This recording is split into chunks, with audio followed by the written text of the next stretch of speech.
Le 16 février 1990, à l'âge de 31 ans, Keith Haring décède dans son appartement new-yorkais des suites du sida.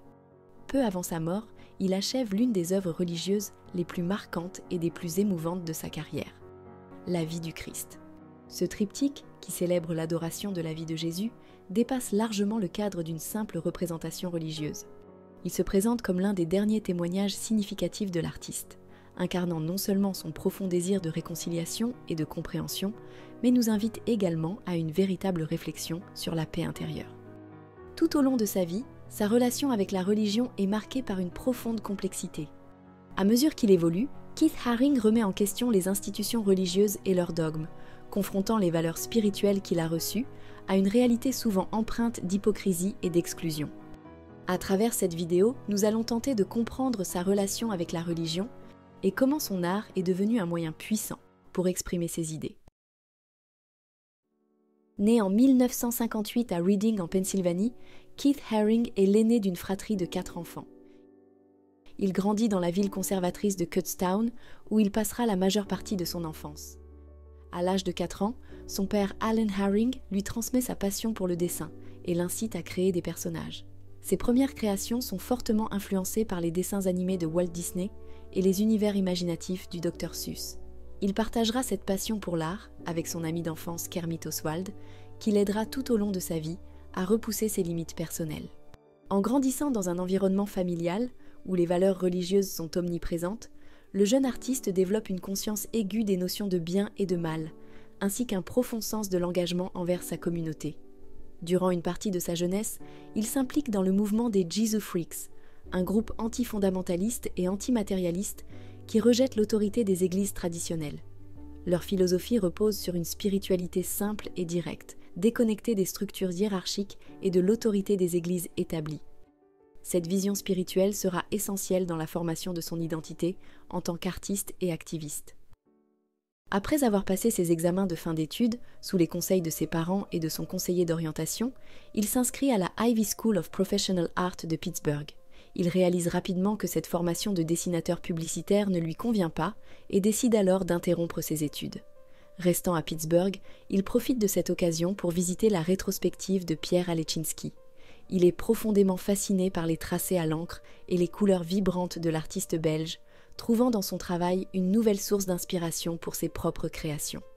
À la bibliothèque du Carnegie de Pittsburgh, il s'immerge davantage dans l'art de son époque et découvre les œuvres de Jean Dubuffet, Stuart Davis, Jackson Pollock et Mark Tobey, qui influenceront son approche artistique. Animé par ces nouvelles inspirations, il ressent un besoin pressant de s'émanciper et de se confronter à de nouveaux horizons. C'est ainsi qu'il décide de quitter Pittsburgh pour New York, convaincu que cette métropole dynamique sera le lieu idéal pour développer sa voie artistique. En 1978, il s'installe à New York pour étudier à la School of Visual Arts.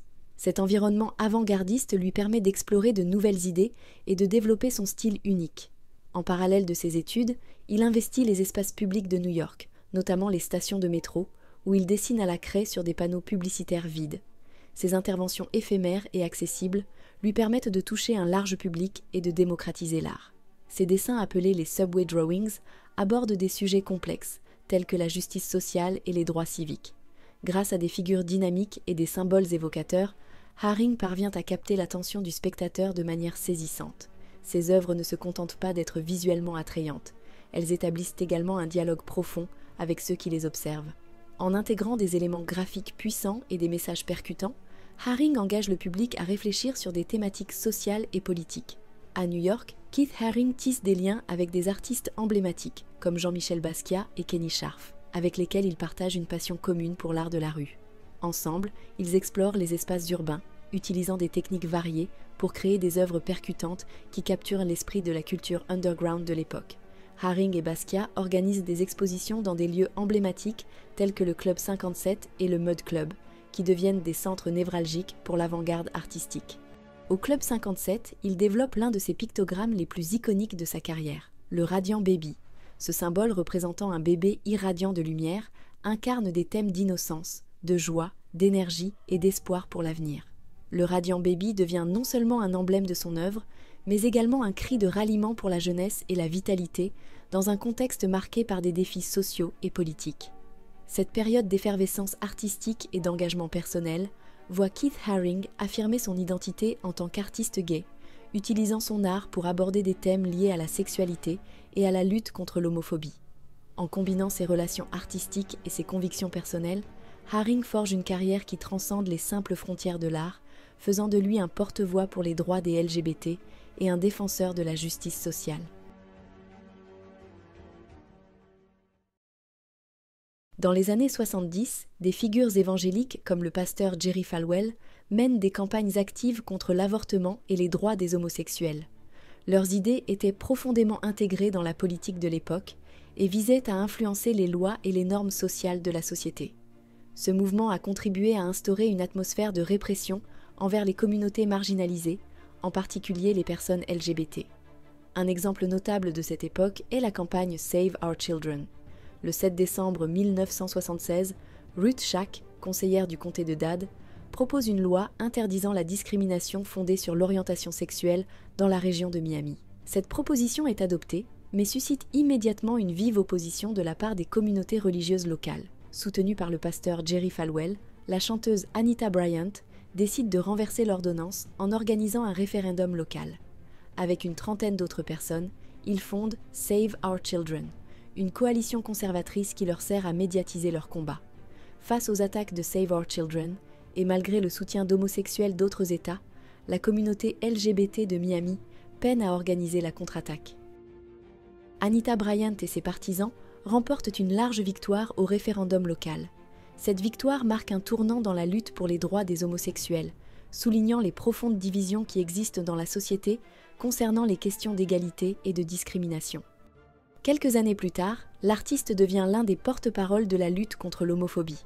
En tant que créateur, il utilise sa plateforme pour sensibiliser le public aux défis auxquels la communauté LGBT est confrontée, notamment la discrimination, l'exclusion sociale et la violence. Il crée des affiches emblématiques telles que Ignorance égale Fear, Silence égale Death, qui dénoncent la stigmatisation des personnes vivant avec le VIH. Ses œuvres jouent un rôle crucial dans la sensibilisation et encouragent les discussions sur la sexualité et la santé publique, un sujet souvent tabou à l'époque. Son engagement va au-delà de la simple création artistique. Il se rend à des marches et à des événements communautaires, où il utilise sa notoriété pour attirer l'attention sur des causes essentielles. Sa détermination à faire entendre la voix des marginalisés fait de lui une figure inspirante dans la lutte pour les droits civiques. Son œuvre, souvent caractérisée par des couleurs vives et des motifs dynamiques, devient un symbole d'espoir et de résistance. Les personnages dansants, les chœurs et les symboles de paix qui remplissent ses créations véhiculent un message d'amour et de solidarité, inspirant une génération à s'engager activement dans la lutte pour l'égalité et la justice sociale. À la même époque, les foyers américains passent entre 10 et 12 heures par jour devant la télévision. Les stars de cinéma et les animateurs d'émissions sont devenus des figures quasi mythiques, tandis que les évangélistes se présentent comme de véritables saints, capables d'établir un lien entre le téléspectateur et la divinité. Les télévangélistes, ces figures charismatiques dotées d'une éloquence captivante, parviennent à créer un lien émotionnel puissant avec leurs spectateurs. À travers leurs sermons diffusés en direct, ils offrent non seulement la promesse de rédemption spirituelle, mais également des solutions concrètes aux problèmes de la vie quotidienne, en échange de quelques centaines de dollars. Ces émissions instaurent une relation trompeuse et immorale où la foi et la consommation se confondent. Dans cette œuvre percutante, l'artiste s'attaque frontalement aux institutions qui, selon lui, pervertissent la société moderne. Le démon qu'il dépeint symbolise la convergence des forces corrompues, les médias, la religion et le capitalisme, chacune jouant un rôle dans l'aliénation de l'individu. Le premier symbole frappant est la bouche à langue fourchue, qui sort d'une télévision, un objet omniprésent dans les foyers, représentant une critique virulente des médias. Par cette image, l'artiste dénonce la manière dont les médias propagent des idées toxiques et manipulatrices, influençant les esprits et façonnant les opinions au profit des puissants. La langue fourchue, associée au mensonge, rappelle que les messages véhiculés à travers les écrans sont souvent biaisés, conçus pour maintenir un certain ordre social, parfois au détriment de la vérité. Le serpent, figure symbolique tirée de la Bible, est ici le messager du mensonge et de la corruption. En sortant du livre sacré, l'artiste semble suggérer que même les textes religieux, souvent considérés comme source de moralité et de vérité, peuvent être pervertis et utilisés pour manipuler les croyances des gens. Ce serpent évoque également la tentation, la manipulation spirituelle qui enferme les fidèles dans des systèmes de pensée rigides et oppressifs. La croix plantée dans un cerveau mourant va plus loin dans cette critique, représentant la manière dont la religion peut parfois étouffer la pensée libre et autonome, conduisant à une forme d'aliénation intellectuelle et spirituelle. L'homme riche, quant à lui, personnifie la domination du capitalisme. Déversant une pluie d'argent sur cette idole démoniaque, il symbolise la manière dont l'argent soutient les systèmes de pouvoir corrompus. Cependant, l'artiste ne le dépeint pas comme un simple bénéficiaire de ce système, mais comme une victime. Sa tête, son cœur et son sexe transpercés montrent que, même au sommet de la pyramide, les individus sont eux aussi asservis et détruits par la logique du profit à tout prix. Cet homme riche est prisonnier de ses propres désirs matérialistes et de sa quête de domination, ce qui le rend complice, mais aussi victime de ce système déshumanisant. À travers cette composition, l'artiste dépeint une société où les principaux pouvoirs, médias, religions et argent s'unissent pour créer une idole maléfique qui détruit à la fois les esprits et les corps. Cette œuvre n'est pas seulement une critique des institutions, mais aussi une réflexion sur la manière dont ces forces façonnent la conscience collective et maintiennent les individus dans un état de soumission. Le démon moderne, ici, est l'incarnation d'un système où l'humain a perdu son autonomie et son essence, sacrifié sur l'autel de la manipulation et de l'intérêt personnel. Dans La vie du Christ de Keith Haring, l'œuvre s'organise autour d'une scène centrale, l'adoration de la vie de Jésus. La partie inférieure des panneaux est animée par une foule en mouvement, composée des célèbres figures dansantes. Au centre du triptyque, une forme complexe, dotée de 13 bras, attire l'attention. L'interprétation de cette créature est délicate, mais elle peut être perçue comme une allégorie de la vie du Christ. On retrouve le Radiant Baby, qui semble ici représenter l'enfant Jésus dans les bras de sa mère. Au-dessus de lui, un cœur symbolise l'amour maternel, mais aussi l'amour universel. L'artiste reprend ainsi tous les codes des traditions chrétiennes, la crucifixion, la Vierge à l'enfant, les fidèles en adoration et le registre céleste.